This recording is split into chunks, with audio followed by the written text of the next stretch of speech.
Good afternoon. Welcome to the Heritage Foundation and our Lewis Lehrman Auditorium. We, of course, welcome those who join us on our heritage.org website on all of these occasions. For our in-house guests, we would ask that courtesy to see that our mobile devices have been silenced or turned off as we prepare to begin. And of course, for those watching online, you're welcome to send questions or comments at any time, simply emailing speaker@heritage.org, and hopefully I'll keep my voice. Introducing our program and hosting our event today is Emily Gao. She is director of our Richard and Helen DeVos Center for Religion and Civil Society. She is an attorney who has defended religious freedom for the last 14 years. She has worked on behalf of victims of religious freedom violations in East Asia, the Middle East, Europe, and South Asia at the State Department's Office of International Religious Freedom, as well as Beckett Law. She previously worked at the United Nations and Lanham & Watkins, and she has also taught international human rights law at George Mason University's Law School as an adjunct professor of law. Please join me in welcoming Emily Gao. Emily?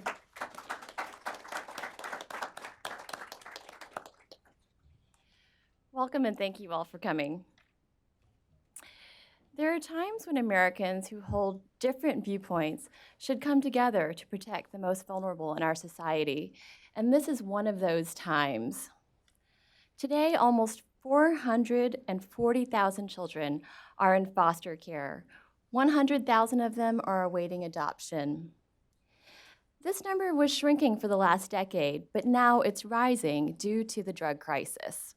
In 2016, the Department of Health and Human Services reported that 92,000 children were in foster care because of the drug crisis. It is the #1 driver of children into foster care today. With 100 Americans dying each day due to drug overdoses, we face not just a public health emergency, but also a foster care emergency. For a child in foster care, an adoption agency represents a lifeline to a stable and loving family who can provide them with a permanent home. And for a birth mother who's facing an unplanned pregnancy, an adoption agency provides a lifeline to the family that she dreams of for her child. And for the parents who adopt a child, that adoption agency provides a connection to the child and also supports them as they raise that child. But now, the left is seeking to cut these lifelines that faith-based adoption agencies represent. They have filed lawsuits in Michigan by the American Civil Liberties Union, in Texas by Lambda Legal. They seek to overturn state-level protections of faith-based adoption agencies because they follow their belief that every child deserves both a mother and a father. In DC, Massachusetts, and California, these activists succeeded in shutting down Catholic charities. In Illinois, when this happened, over 2,000 children were displaced. Now, the Congress is considering a bill, the Child Welfare Provider Inclusion Act, which would protect faith-based agencies and allow them to operate according to their beliefs. Representative Mike Kelly has introduced H.R. 1881 in the House, and Senator Mike Enzi has introduced S. 811 in the Senate. At this time, when so many children are in need of homes, the American people should be ensuring that as many lifelines exist and can continue to operate for these children. At this time, it is important that we protect these agencies to keep kids first. Now I'd like to introduce you to our distinguished panelists for today. At the far end of the stage is Chuck Johnson. He is the president and CEO of the National Council for Adoption. He is an advocate for children, birth parents, and adoptive families, and he's a frequent commentator on adoption policy and practice. Prior to joining the NCFA, Chuck served for 17 years with a licensed child placing agency in Alabama and was its executive director for 8 years. Chuck is a graduate of Auburn University with a degree in social work, and he holds a master's degree from Birmingham Theological Seminary. Chuck and his wife are adoptive parents. Next is Ryan Bomberger. Ryan is a leader in the pro-life movement. He is the founder and chief creative officer of the Radiance Foundation, a life-affirming 501c3. Ryan is also an Emmy Award-winning creative professional, broadcast media designer, producer, newspaper columnist, and author of the powerful new book, Not Equal: Civil Rights Gone Wrong. Ryan earned his master's in communication from Regent University, and he is an adopted son and a father through adoption. Kelly Clemente is a teacher, a grief workshop facilitator, and a birth mom support group leader. She graduated from Regent University with a master's in school counseling. Kelly is a birth mother who placed her son with his family through Bethany Christian Services, and she has also gained a sister through adoption. And now we will watch a short video that will introduce you to Kelly's story.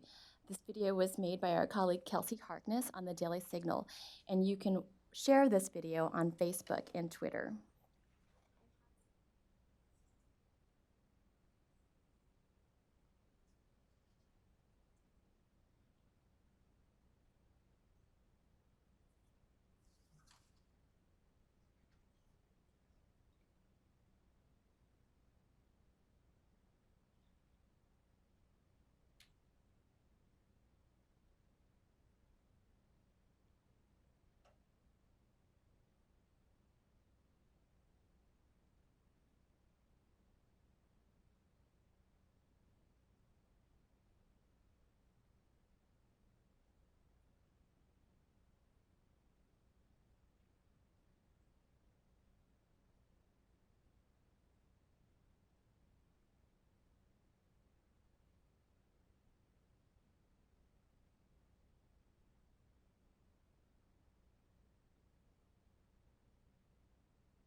So I had this many different handwritten notes planned, and I'm going to be honest with you.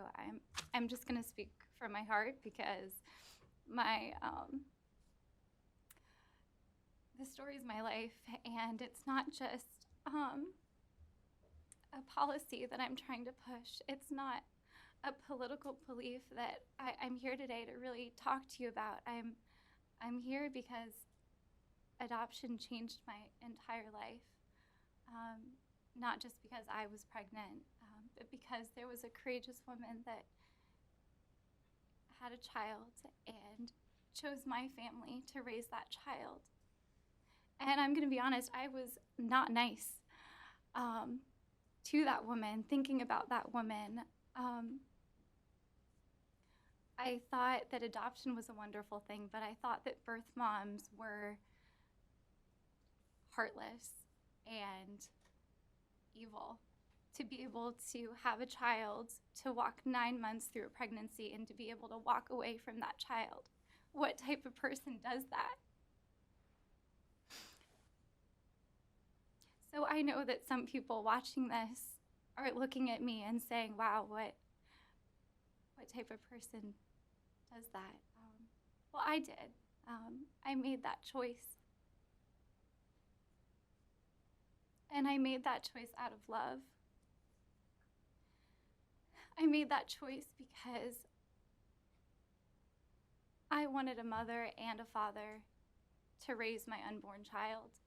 I didn't know a lot at the time. Everything was chaotic and loud and overwhelming. I was at the lowest point of my life. I was supposed to be a fun sorority girl whose hardest part of her college experience was getting an A in calculus. This wasn't in my plan. This didn't fit in to my plan. This wasn't who I was. My identity was a lot of things, but birth mother was not anything that I had planned for my life. At this time in my life, when everything was completely out of control, I knew that I had power over one thing, and that was who's gonna have my little treasure that's growing inside of me.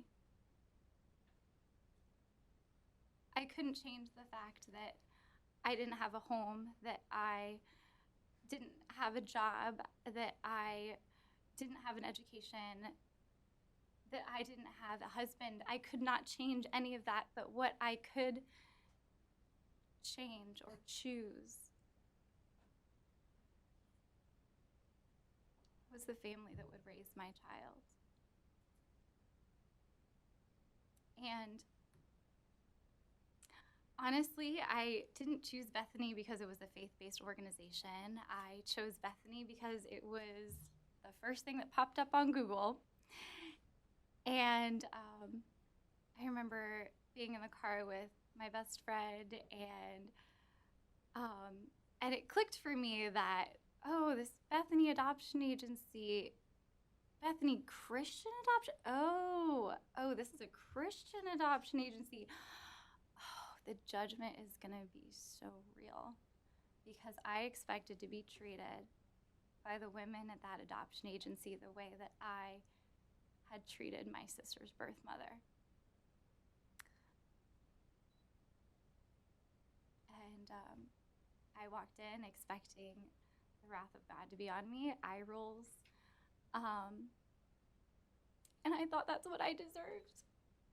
Because not only had I had sex outside of marriage, which I knew was wrong, I knew right from wrong. I was raised in a Christian family. I knew that what I did was wrong. And not only that, but I had treated someone in my situation with such disgrace that I knew that I deserved nothing good in my life at this time.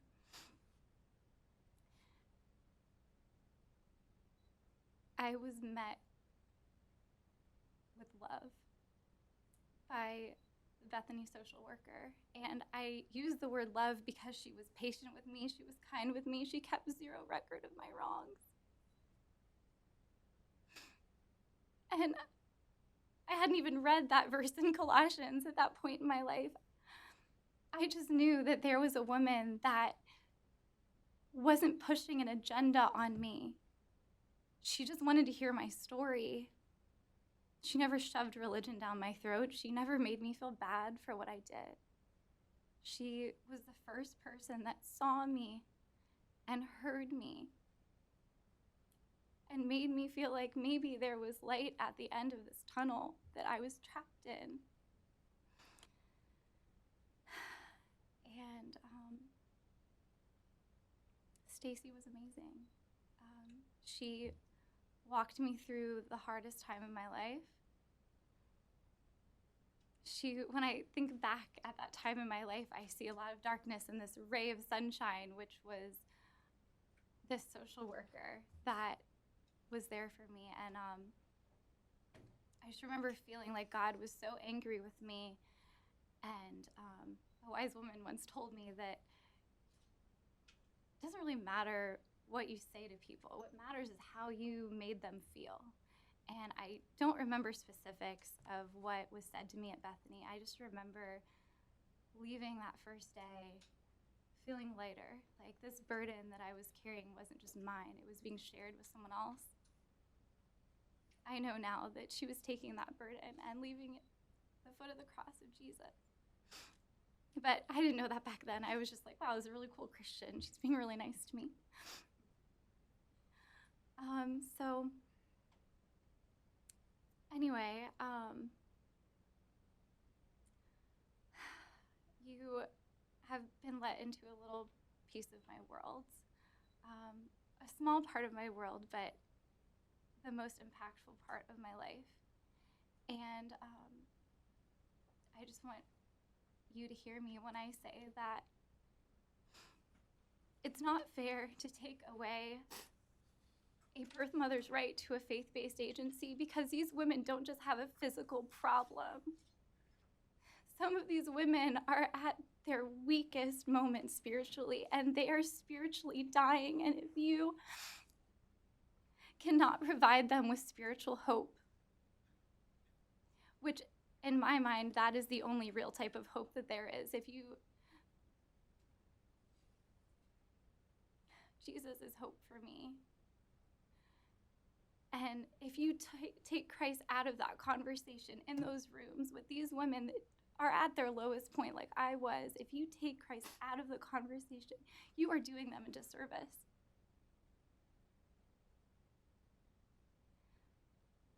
And I feel really blessed that I was able to go through Bethany. I feel blessed that I had Stacy to look me in the eyes when I told her that God hated me, and she said, no, he does not. He loves you. And that day when I wanted a car to run me over, even though she had told me that this God loved me, I didn't feel it until he told me to get up. And he told me that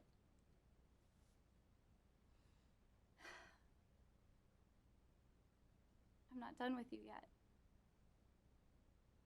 And if you're in this room, he's not done with you yet either.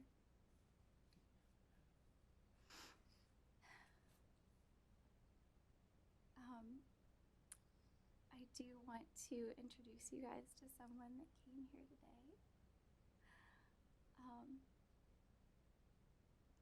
Yesterday, I had a surprise visit from two people in my life that are very important to me.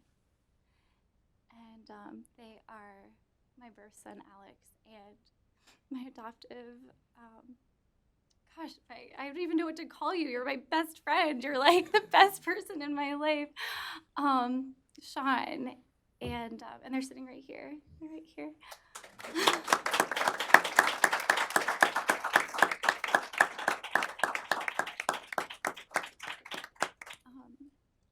Bethany gave me the opportunity to meet Sean and her husband Dave, and she was a role model for me 10 years ago, and she's a role model for me now. When I look at Alex and I look at you, Sean, there's no doubt that I made the right decision, and I'd make it again and again and again.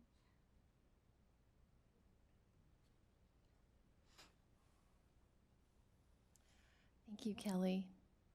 Ryan, please go ahead. Okay, well, thank you, Kelly, for wrecking me. That's great. Oh, I'm supposed to get complete sentences out. That's beautiful. Well, I have some things to show you on the screen here because it's one thing to tell you about my background, but I think you just kind of need to see the visuals. Just need to gather myself here. See, your birth mom's strong. That's what I love. Hashtag birth mom There strong. you are. You really are. Adoption is not an easy thing. The adoption happens because the natural order of things is broken. So in the supernatural and in the natural, adoption restores what was broken. And tangible result of that, this is little me at the age of 2. My wife and I started the Radiance Foundation, and part of it's based on my own adoption story. I'm a former board member of Bethany Christian Services there in Hampton Roads. I'm also, as I mentioned, a graduate at Regent University, and I've been passionate about adoption since day one. People ask me, why am I pro-life and why am I pro-adoption? I don't know, when you grow up a family of 15 with 12 other siblings, that would probably explain why you're a little passionate about this. So the question is asked, well, why a faith-based agency? So when I was the first one adopted in our family, my parents had, in fact, these are the original Bombergers, the 3 homemade ones, I guess. So it was a family of 5, and my parents had a heart for adoption. It actually started with my mom, who was placed in a children's home for 1 year when she was 5 years old. She had an alcoholic father. Her parents were separating, so for a year's time, she lived in a children's home. And she just remembers just watching another little girl who was at the home who had some physical disabilities, who was never visited. At least my mom was visited separately by her parents. But no one visited this little girl, and it's amazing because we underestimate how much a young child receives and perceives, and yet this 5-year-old girl, my mom, was so impacted by the fact that this little girl was never visited by anyone, and she just remembers getting down on her knees, and she just said, God, help me be a mommy to those who don't have one. And my dad obviously had to share that same heart, because if you're gonna adopt 10 children, you have to be on the same wavelength, but that's where the heart of adoption started. But why a faith-based agency? Well, it was faith-based agencies that were actually defying some of the decrees of social workers, particularly the National Association of Black Social Workers, that decreed in the early 70s that a black child should never be placed in a white home for any reason. So you had a lot of black children and biracial children like me who were languishing in foster care simply because of, well, a very racist sort of mentality. No black child who's languishing in foster care is going to say, you know what, I'm going to hold out for another 1.5 years for someone who has the same pigmentation. No one would ever say that. They want to be loved, and they certainly want to be loved by a mom and a dad. And we were loved by mom and a dad. And all this stems, too, out of James 1:27, pure religion is this, taking care of widows and the orphans. That's why Christians are compelled. That's why Christians are moved to adoption. It is the essence of salvation. There's no salvation without it. So it should be a first nature thing for us. But this is the first moment that my mom was able to hold me. I was 6 weeks old, and it apparently came with the largest passy ring you've ever seen. So I'm pretty sure you just slip your forearm in there and swing the child to sleep. I don't know. But this moment, by the way, adoption unleashes purpose, but also self-sacrifice. Like self-sacrifice that you had to commit to. The self-sacrifice that adoptive parents have to commit to. That also unleashes purpose. We understand in the eternal sense, there is no, afterlife. There is no salvation without the self-sacrifice. My mom, her alcoholic father, although her parents divorced later in life, she still tried to have a relationship with her father, and she thought, oh, maybe he would be drawn in because maybe he would support us in adopting this cute little brown guy here.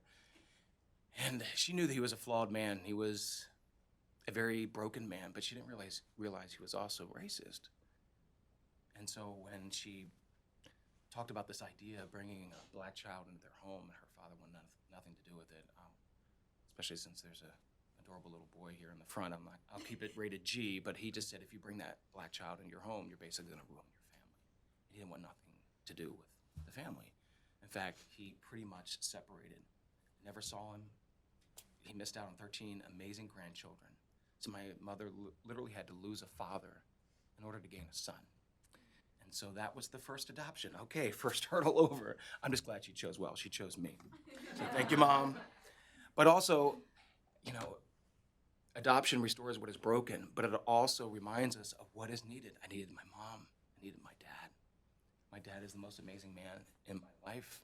Taught me about faith, taught me about loving God, which naturally means you love people. And my dad was an amazing man. He somehow had enough time to commit to all of these kids. He would spend one-on-one time. I mean, has anyone in this room raised 13 teenagers? I'm just wondering. Raising 13 teenagers is not easy. Raising one teenager can almost kill you, I'm just saying. But my parents stuck in there. My dad is the biggest influence in my life. I love him like crazy. And so the adoption started. I was the first one, and obviously it went well.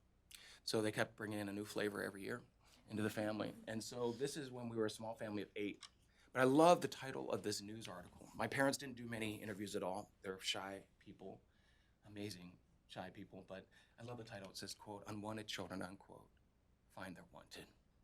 There's no such thing as unwanted. Some of us may have been unwanted by a biological parent or biological parents, but we're all wanted by someone. And so faith-based agencies understand this. They don't write off a child as unwanted. They know that there's someone out there who will love them, and that's why they try to place them in amazing homes like this. In fact, our family wouldn't even be what it is without a faith-based agency. If it weren't for the faith-based agencies that my parents went through, we wouldn't look the way we look at all. In fact, we kind of look a little different. This is all of us. These are all my siblings, all 13 Bomber kids. You can tell we're slightly different looking. We're white and we're black, we're biracial, we're Native American, Vietnamese. 2 of my brothers are black albinos. Some of us have physical disabilities, some have learning disabilities. But everyone in this picture, and faith-based agencies understand this, everyone in this picture has special needs. And that is to love and to be loved. And we were all loved like crazy. I'm the one in the middle, kind of with a little checkered shirt there. I was the favorite in the family. Come on, some of you know that feeling, right? But we were all loved like crazy. But here's the thing. Transracial adoption for me, and growing up in this family of diversity, I appreciate diversity, but I actually appreciate commonality even more. It wasn't race or ethnicity that tied us together. It wasn't culture that tied us together. It was love that bound us together. And so that's why this is one of the tenets of the Radiance Foundation, that we are one human race. And this is what I grew up understanding, growing up in a family with people from so many different backgrounds. But this is where I challenge this concept that somehow there is discrimination against a community today, the LGBT community, that is akin to the discrimination that Black individuals experienced in the Civil Rights Movement. When you have one of the lead researchers, Lisa Diamond, who was a professor of psychology and gender studies at the University of Utah, saying that gender identity is fluid and that sexual orientation is not fixed, it's not innate. Well, how then do you compare that to this? Because this is innate. This doesn't change. There's no pigmentation fluidity, unless I'm out in the sun a little bit more and then I change a little bit, but there is no fluidity there. So there really is no comparison. There's certainly no comparison, the discrimination of Blacks who had to, LGBT individuals were never enslaved. They never had to deal with separate and unequal. They never had to deal with taking poll taxes, literacy tests, didn't have their houses firebombed, weren't lynched by the KKK. Were not subjected to discrimination. Now, discrimination today, I almost have to put it in quotes because it means something completely different. But there is no comparison. In transracial adoption, there was a lot of real discrimination where, especially that was supported by the National Association of Black Social Workers, to say that somehow white parents couldn't love a Black child, and that a Black child didn't deserve to be loved by white parents. I'm just glad that my parents defied that, and I'm glad that faith-based agency defied that. And I want to show you a picture of now what all of this looks like, defying the world's low expectations. This is my whole family. Just my brothers, my sisters, their spouses, their children. There are about 63 in this picture, and there are 5 more added now, a few added through adoption. But this is what it looks like when you defy the world's low expectations, when you care for the least of these, when love is at the center of it. And I don't have enough time to go into all the stories of transformations, but my siblings, a number of my siblings, 10 of us are adopted, and a number of them came from incredibly broken backgrounds, sexual abuse, physical abuse. But yet, there was a mom and a dad who poured themselves into all of our lives and enabled us to be who we are. This picture is actually made possible because of women like you, Kelly. That's why sitting next to you, I'm trying not to lose it here. But it's one of the memes that I've created, and I really mean it. I've never met my birth mom.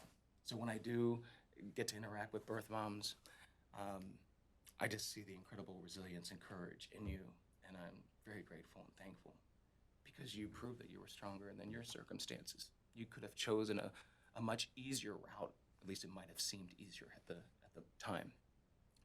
This picture of my family, all 15 Bonbergers and now however many there are, 90, are possible because of birth moms like you. I never met my birth mom. So as a creative, I try to figure out, how do I thank my birth mom? How do I say thank you for choosing the plan of adoption, for choosing the family that you did? She had that ability to choose who would take care of her son, me. And so as a creative, I try to figure out, how do I thank my birth mom? So I created this tribute, and I laid out the things that I've been able to become in my life by the grace of God, all because of my birth mom's singular decision. And this is my little tribute to her. Now it's your turn to wreck me. Oh.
So because of birth moms like Kelly, I'm here.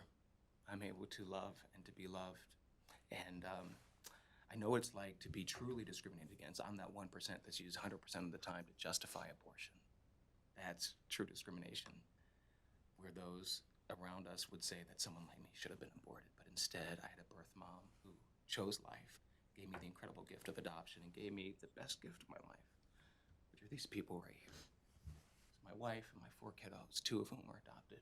My youngest son, Justice, my daughter, Haley Radiance, the reason for the name of our organization, because my wife was a single mom for 2 years and chose life. Thank goodness, Haley Radiance beautifully and radically transformed her life. And my 2 middle children who are competing for middle child status, Makai and Aaliyah. But they're the beautiful reverberations of a birth mom choosing strength. And that's why I'm here today, and that's why I will defend faith-based agencies who make lives like mine and families like mine possible.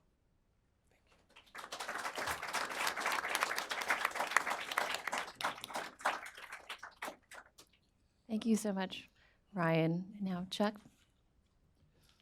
Well, thanks to Ryan and Kelly for sharing their story.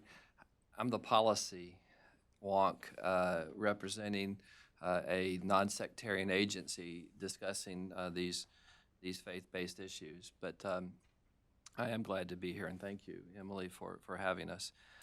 I am more nervous about inserting National Council for Adoption into this discussion than really any area I think that we've gotten involved in. I'm going to stick very closely to my notes. I'm not going to try to wing this, so please bear with me. I don't want to take a position for National Council for Adoption where we don't have one. I also have really preferred my advocacy to be child-focused advocacy, rather than on the grown-ups in adoption and foster care, and even organizations like Adoption Service or foster care agencies. Yet you can see there's a clear connection between the things that we're talking about and the discussions and the debates that are happening all around the country. Although I have a personal opinion about these topics today, I'm very mindful that National Council for Adoption represents public agencies, we represent private secular agencies, and we also represent faith-based agencies. And I just wouldn't want anything that I would say today to be a poor reflection on them. National Council for Adoption does not take a simple for or against position regarding who should be eligible to adopt, except to say that Foster and adoptive parents should be qualified. They should be vetted. They should receive pre and post education and training, and they should be fully supported during the foster care process and after an adoption, should one take place. We try to avoid really the whole conversation about who should adopt, because we have concluded accurately there is no right to adopt in America. And once you start talking about this group adopting or this group not adopting, you really take the focus off children and you begin the focus on the grown-ups and agencies and organizations. And so there is no right to adopt, only the right of a child to have a loving family. And because so much of what we do, and we do engage in the foster care issue as it relates to the 118,000 children waiting to be adopted, too much of adoption's history is focused on adoptive families and their right to adopt or getting the right child to a family. The adoption was about families getting the child they wanted as opposed to the child getting the very best family. And so that's been a shift in recent generations, and I just don't want to go back to debating the right to adopt. And I think that's common ground. I think that's something that we can, whatever your perspective is, we can come together on that. And so I want to make two what I consider irrefutable and very objective statements that may offend people in the room, whatever your position is, and listening online, whether you support the right of foster parenting and adoption by the LGBT community, and you want to ensure that there's no discrimination taking place, or you're support the right of faith-based providers who, for religious or scriptural reasons, believe that they cannot work with certain populations of grown-ups without violating long-held religious beliefs. So the first statement I would just make, and Emily alluded to this earlier, the reality is there are 437,465 children estimated to be in foster care, at least in 2016 there were. That's an increase from 2012 of 10%. That number is growing. If we were to measure that number today, it would be higher because of the opioid epidemic that's sweeping the country. If we were to take it today, the number would be much higher. Almost every day I see reports. In fact, I looked this morning, I get a list of news, and there were 2 references within states of the opioid epidemic really placing a burden on foster care systems all over the country.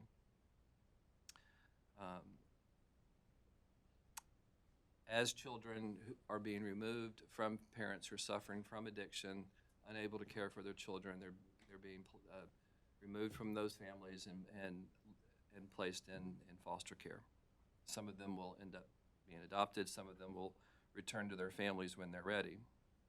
There's also 118,000 children waiting to be adopted from foster care right now. So there are 437,000 or more in foster care. 118,000 of those are waiting to be adopted. That's a 14% increase over the same period from 2012. And that's despite a 10% increase in the number of adoptions that are happening out of foster care. And so one of the really objective facts I just would throw into this as people are forming their positions, and taking positions and debating the issue, is that many of these families who are adopting and fostering in foster care are from the LGBT community. And if you eliminate the LGBT community from fostering or adopting, then it will mean that the already burdened foster care system, unless you have some other solution, the already burdened foster care system will have fewer resources for children, and children will go unadopted. And I just can't imagine anyone would be okay with that. The second statement, I said I'm an equal offender here, is that faith-based agencies are without question providing a very important service in the world of foster care and adoption. To deny their contribution would be very dishonest and disingenuous.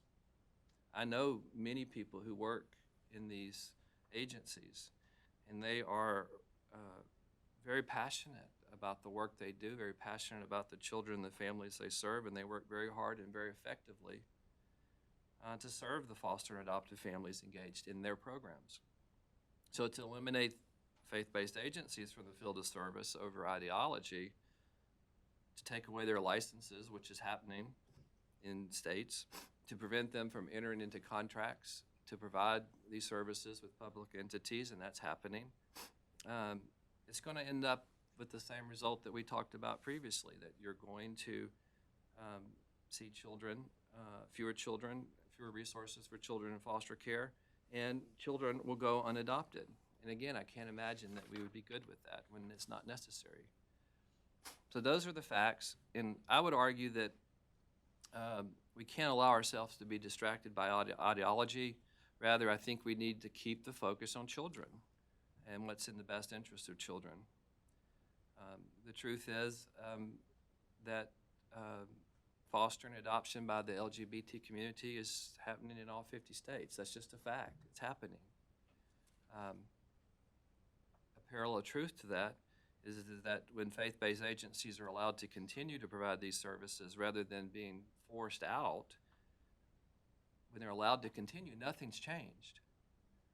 Gay and lesbian families clearly have access to other providers because they're adopting and fostering in all 50 states. And faith-based agencies for generations have gone about their work providing foster and adoptive services to the populations that they've always served. So when we talk about changing something, it's when we talk about forcing faith-based agencies out of the arena of providing adoption and foster care services. And I'm just not sure how that's in anyone's best interest, the children, the grown-ups, anyone involved in this. And even better, and I think this really, to me, I think it's the point that we can really zero in on, is you have, if your position is to eliminate faith-based agencies from the field of service, my question is how does eliminating them improve foster or adoption services? If you can't answer that question, then I don't think we need to be having this conversation anymore. If you won't, it will not create more access for the LGBT community because they already have access. These families are not currently being denied the opportunity to foster and adopt. The exodus, however, of faith-based agencies from the field will cause chaos for the families that they work with and the children they serve, because somebody's going to have to step up and fill the void. And make no mistake, I believe that there will be a tremendous void that is being created in some states and will continue to be created. There's data that shows, and again, I'm just objectively stating the facts, there's data that shows that faith-based agencies in some instances are performing better services than the public agencies. In particular, there's a lot of data that shows that faith-based recruitment, church-targeted recruitment, has been a very successful solution for finding families who will not only step up and foster children, but we have research that is not published yet. We're a few years away from that, but we have research as we look at what motivates, why do 58% of the foster families quit the first year and another 20% quit the second year, and what is it about those that stay in the system? We're looking for criteria, and our preliminary research shows that people who feel called to foster and adopt are the most persevering foster families out there. It's just a fact, and you can't argue that. And one of the things, and as I wrap things up, I just want to point out that there's also research that shows that many of these families who are fostering because their faith has influenced them to enter this field. And just as many of those, and just as Kelly has articulated, it was very important for her, and it's very important for families to be able to work with an organization, a professional licensed organization that shares their convictions and beliefs, just as that there are other foster and adoptive families who would prefer working with a secular agency. Again, just the facts. And they have those choices in the way the system is working right now. In the current system, to my knowledge, there is no subset of foster adoptive parents that are being systematically denied or disenfranchised from fostering or adopting children.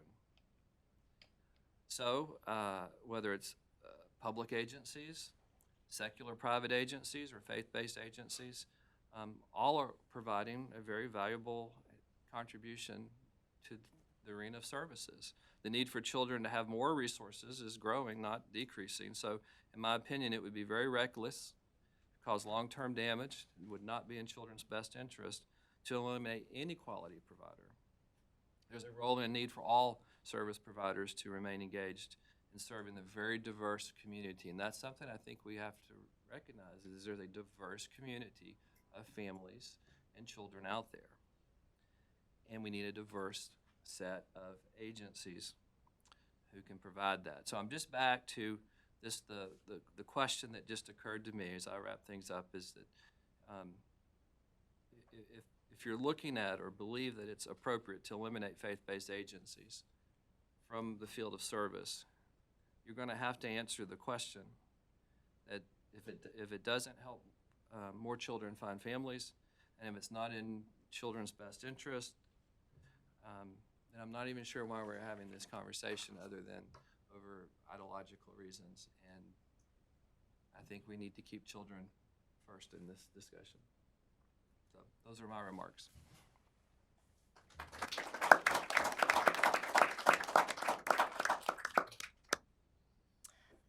Thank you, Chuck. I have a follow-up question for you, and then we will open it up to the audience for some questions.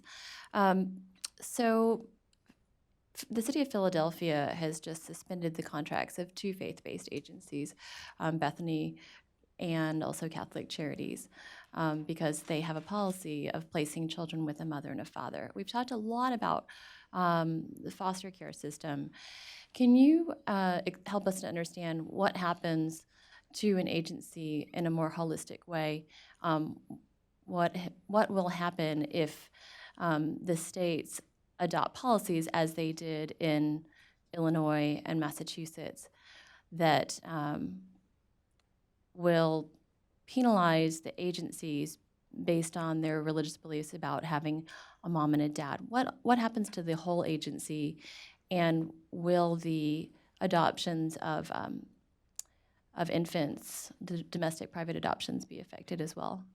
Well, it can be, the latter part, because there are agencies in some states that have had to surrender their licenses unless they were willing to accept and work with people that did not fit their criteria. And just historically in the world of adoption, I should point out, is that there have always been agencies that, private agencies that set their own criteria for the families that adopted. Not always, sometimes it was religious criteria, other times it might be marital requirements, educational requirements, and other standards that they, in addition to what the state law permitted, they would add their own criteria. And so historically, you've had agencies that served, you've had Jewish agencies that work with Jewish families and Catholic agencies that work with Catholic families, and you've had Protestant Christian agencies that have worked with those populations, including even denominations like Lutheran and Baptist, providing those services.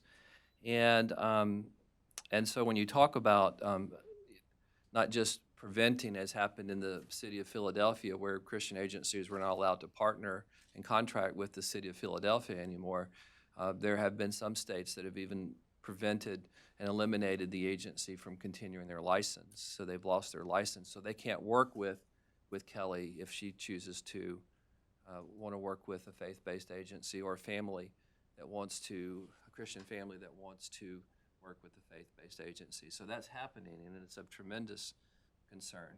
But even in just the realm of foster care, I mean, if you look at some of the services that are being provided, if they're particularly like recruitment, Are you going to stop an effective recruitment strategy? And if it's true, and I believe that it is, that the majority of these families, many of these families who are fostering children around the country, are doing it for faith reasons, would you deny them the opportunity to have that kind of conversation that Kelly had with her counselor,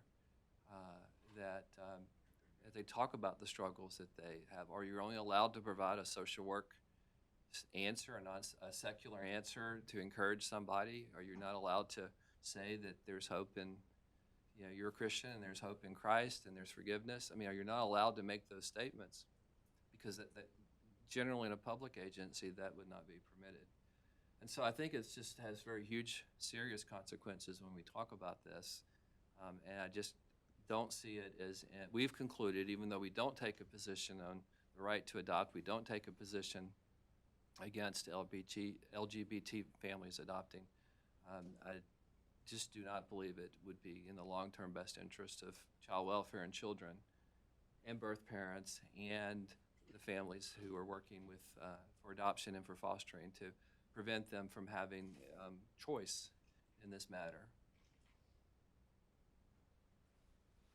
Thanks, Chuck. I have one question for Kelly and Ryan.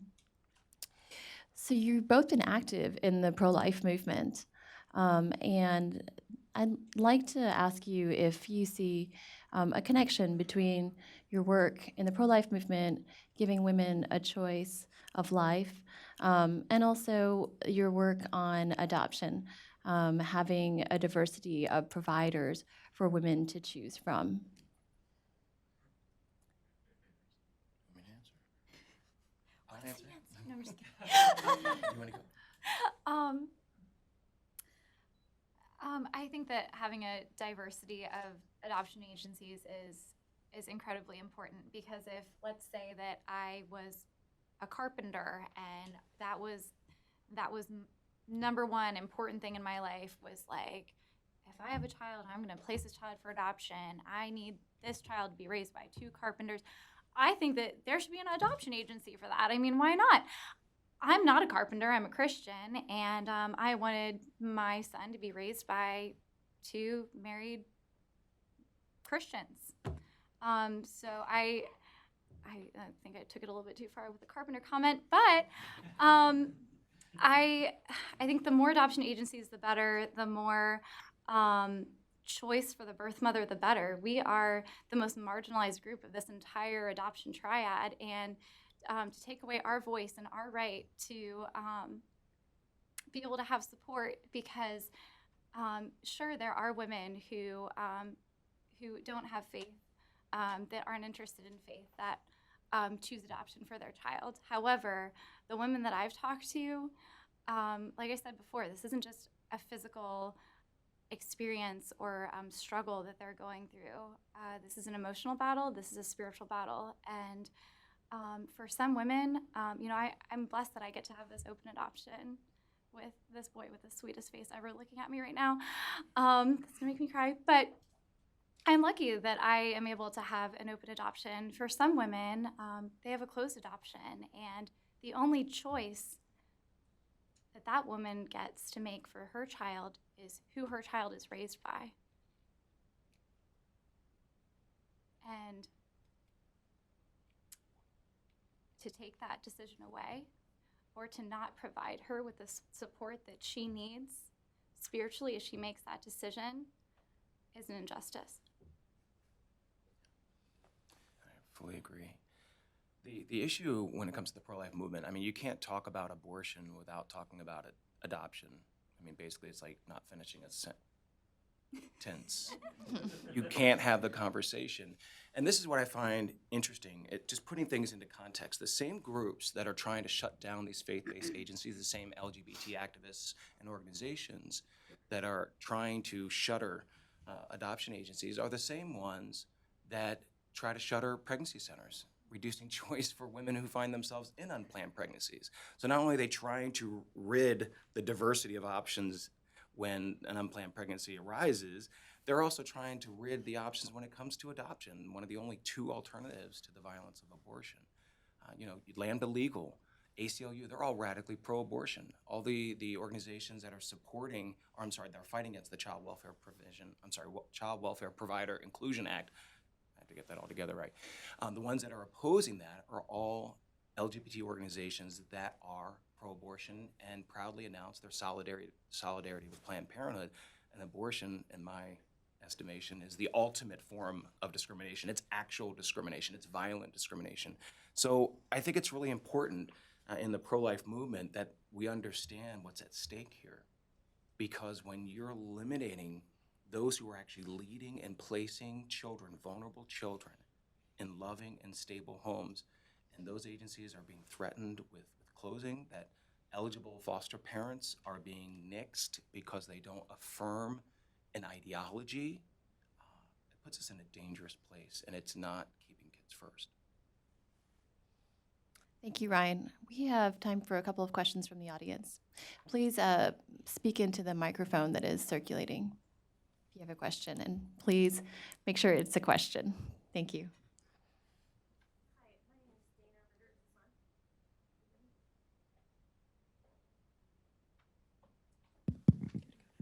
Hi, Dana Ritter with Christian Broadcasting Network, and I have two questions. The first is if you guys could give me, even if it's just an estimate on the percentage of all of adoption agencies, how many would you say are faith-based? Or if I can get that somewhere. We can actually make some it's really a complicated question because generally speaking, adoption is a state-based issue, and so and every state defines what is a licensed child placing agency, and so you have that issue. You also have organizations that are by charter faith-based, and then you have other private agencies that may be the leadership or they're Christian leaning, but not necessarily founded for that purpose. So it's really hard sometimes to define that. I know that in terms of our partners that we've worked with, and this was several years ago, but I think it's still a fairly accurate number. I think that in terms of private adoption and inter-country adoption issues, that it's about 50-50, that about half of licensed child placing agencies have some faith claim, and then a half do not. Now, when you talk about the foster care, public foster care, the majority of those services would be provided by public agencies, although in recent years you're seeing a growing public-private partnership to help try to find families to foster and to adopt these children. And again, some of those would be private secular agencies, and many of them, like Bethany Christian Services and others, would be decidedly Christian in their approach. And let's remember, there are agencies I know that serve Jewish families, and then there are agencies, I know of a while back, there was at least one agency that was serving Muslim families. And so, and people within that arena have, I guess, preferred to work with an agency that's like-minded. And that's the point I made earlier, is that if you don't fit religious criteria, or you're LGBT person and you have options. There's not, and even I've interviewed many faith-based agencies, and it's not as if you don't meet their criteria, they hang up on you and tell you to go away. These are agencies, I think, very sensitive about helping families get plugged into another resource. So even if they can't work with them, they're not abandoned, they're not hung up on, but they are referred to and connected to another organization that can work with them. And it's all done in a very professional manner, as far as I know. Thank you. And my second question is about exactly how the faith-based agencies would have to close up shop. Does it come down to licensing at the state level, or is there funding that's tied up with these kinds of things? If you could further explain that. Well, it's happening several ways. Private agencies who provide these services, many states require that they be licensed child placing agencies, and so there have been states that have not even allowed private agencies to retain their state licenses unless they have a completely anti-discrimination policy across the board. And then you see examples of this in the contractual arrangements where public agencies, local state agencies are contracting with providers in their state, some of them secular, private, and other faith-based. And so in Philadelphia, for example, last month's decision was that those two agencies, their contracts were canceled because they would not work with LGBT families directly, although I think they had policies for referral.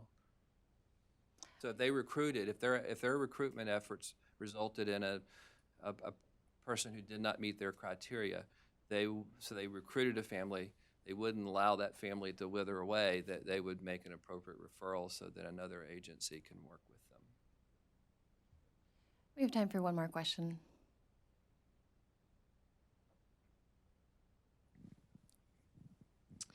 I just want to thank all of you for this really incredible panel, and especially just you, Kelly, for your story. It's beautiful and powerful, and I should have worn more waterproof makeup because I've been crying the entire time. But I just wanted to specifically with, like, maybe if, Brian, you touched on this too, if both, either one of you have comments on this in terms of, I think the personal component is so powerful. And we're seeing this all over this country right now, especially in Kansas, is sort of close to my heart at the moment. They're trying to pass a bill that would protect faith-based agencies, allow them to stay in the field and continue to serve. And yet one of the main arguments we're hearing is that, and that they're trying to tell lawmakers, is that this law would actually not keep kids first. It would actually hurt the children. So as someone as both a birth mom, an adoptee, and adoptive parent, you, Ryan, what would your response be to that? How would you respond to lawmakers and communicate that that isn't the case?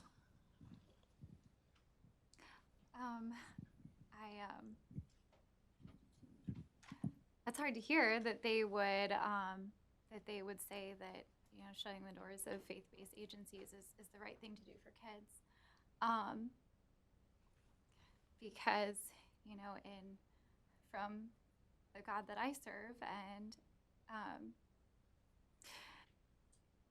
He loved children. He put children first. And if Christ isn't at the center of adoption, then what is? And if children aren't at the center of adoption, then what is? I mean, birth mothers, you know, I don't want to speak for all of them, but I've never met a selfish birth mother. We were making this decision out of love. And but back to your comment,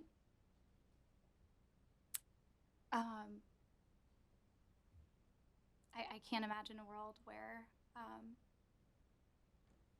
a woman that is facing an unplanned pregnancy, her having to muffle her thoughts and her experiences that are spiritual related, or a social worker or a counselor having to muffle her encouragement, her spiritual encouragement in that room, this sacred space that these two people are sharing with each other, and coming up with a plan for a baby that's going to grow into a beautiful child like Alex.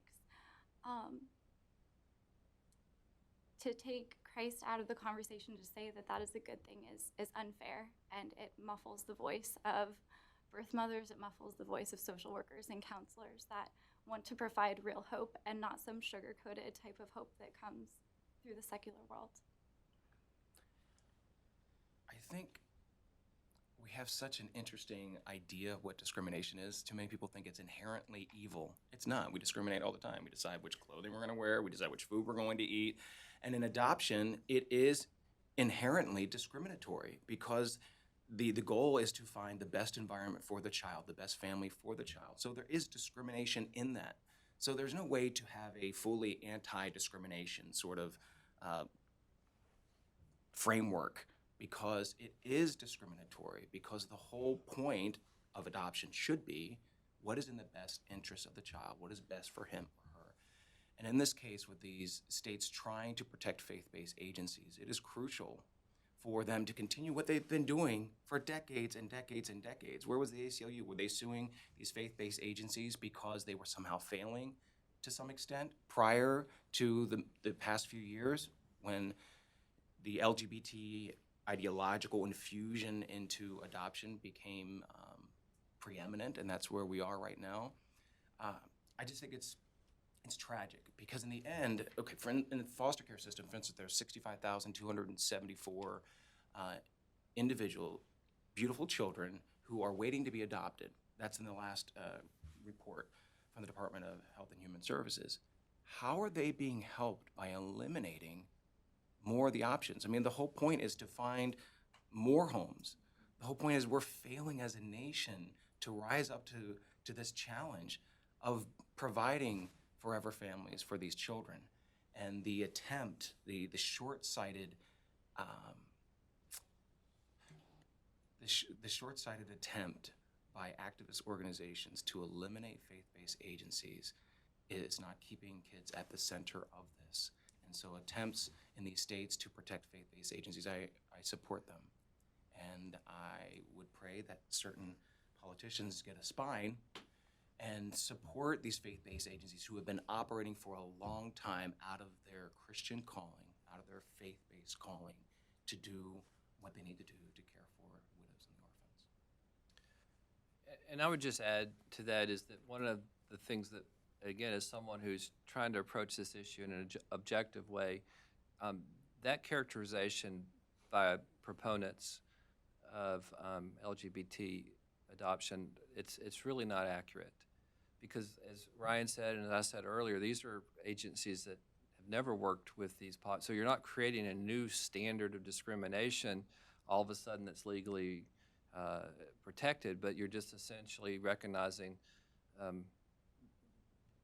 the way the process has worked for generations. And so that characterization, again, is just to say that somehow we're creating something new. It's just not accurate. Thanks to each one of you. I think you've each illustrated why it's so important for there to be the maximum number of choices for birth mothers, for adoptive parents, and that is the best way to keep kids first, is by including a diversity of agencies in the system. So to conclude, I just wanted to share a few more resources in case you're interested in learning more. So the entire 18-minute video of Kelly's story you can find on thedailysignal.com, and we encourage you to share that on social media. You can use the hashtag BirthMomStrong if you want. If you want to learn more about the impact of the drug crisis on foster care and the attacks on faith-based agencies from the left, you can look at heritage.org. That's our website, and we have several writings on that in the DeVos Center. And then finally, if you want to learn more about the Child Welfare Provider Inclusion Act, you can look at the website of heritageaction.com. Thank you all so much for participating in this discussion today, and please join me in thanking our panelists.